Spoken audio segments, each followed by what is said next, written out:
Почитувани представници на медиумите, во пресред на ноемврискиот извештај на Европската комисија за Македонија, станува јасно дека една од главните забелешки на Брисел ќе биде состојбата и слободата на медиумите.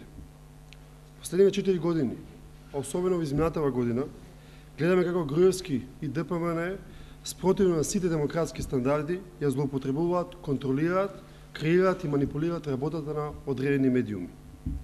Фактите говорат дека повеќе луѓе од власта, членови на владачкото мнозинство, се сопственици на национални електронски и печатени медиуми. Премиерот, високи владени представници, негови лични советници, во многобројни наврати ги делеа новинарите на предавници и патриоти, а бриселските дописнички ги нарекуваа кодоши.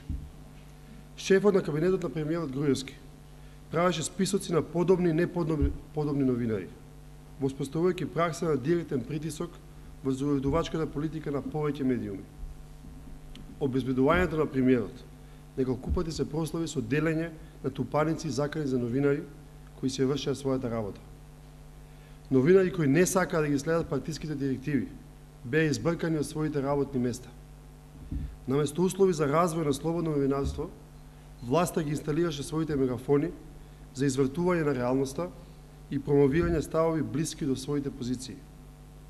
Јавниот сервис се претвори во партиски штаб на ВМРО-ДПМН, чија програма, кога не се користи за величање на пастирот, се употребува за промоција на лажни политики и создавање на лажна историја. Безобразлукот на власта оди дотаму што на еден национален медиум му се врши невиден притисок, само затоа што власта и премиерот Груевски лично сметаат дека неговото известување не е во нивна корист. Вака никогаш не било.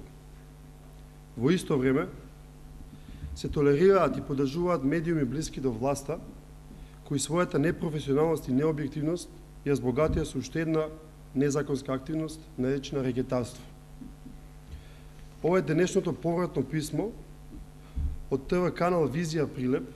Прилепчани знаат дека оваа телевизија е блиска до граначалникот Мањар Ристевски до ВМРО-ДПМН, за утврдување на термин за гостување на председателот на СДСМ Бранко Црвиковски на оваа телевизија. Кога не би било трагично, би било комично. Телевизијата за учество на гости во информативна емисија бара рекет од 200 евра, и тоа само за едно учество, а со реприза 300 евра. Случај со ТВ канал Визија, за жал, не е ни единствен. До СДСМ изминативе денови веќе пристигнаа слични рекетарски барања од ТВ Кобра Радовиш, ТВ Златен канал Крива Паланка. Било усно или писмено, тие го кршат уставот и законите на Република Македонија, бидејќи се спротивни на начелото за слобода на говор и јавно искажување на мислење, спротивни на начелото за правилно, непристрасно, објективно и навремено информирање на граѓаните. Господа од власта, еве на што ги сведовте медиумите и новинарската професија, на обичен рекет. Затоа престанете веќе еднаш да се мешате во работата на медиумите и новинарите. Престанете со притисоци, со манипулации, престанете да ја силувате демократијата и да го уништувате достоинството на оваа важна професија за демократските процеси во Република Македонија. Благодарам, поведете прашање.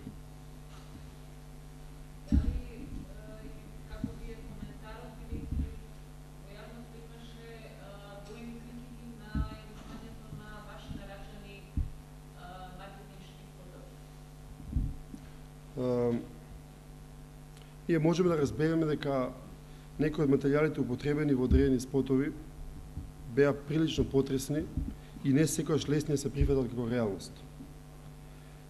И однапред и се извинуваме ако повредивме некого со тоа и дел од тие спотови ги повлековме.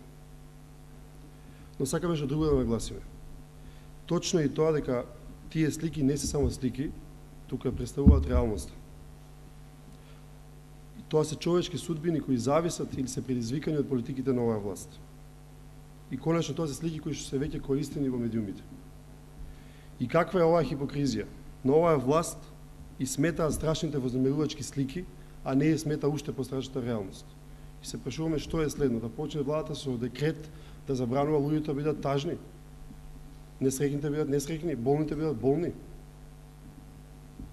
Најскапата реклама на така наречените телевизии и Груевизија нема да помогне да се разубави реалноста, која што е навистина тешко и која што навистина не пораѓа сите нас. И во таа смисла би сакале и Советот за радиодифузија и други субјекти да се изјаснат за некои спотови од 7 минути, кои што се многу вознемирувачки, кои што се употребуваат разни исто така социјални групи, кои што се манипулираат со тие социјални групи, а кои што се насочени против СДСМ, а нарачени од ВМРО-ДПМН.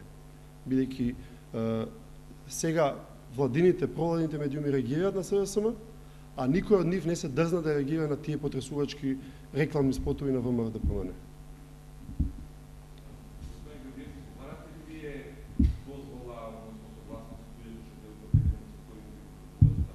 Значи, видите, јас како што кажав и во мојот...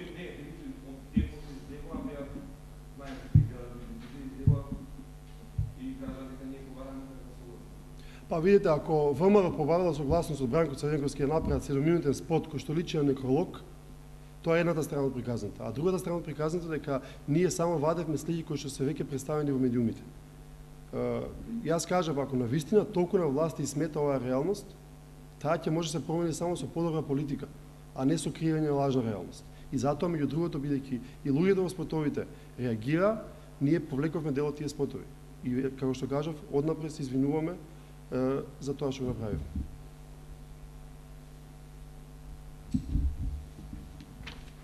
Благодарам.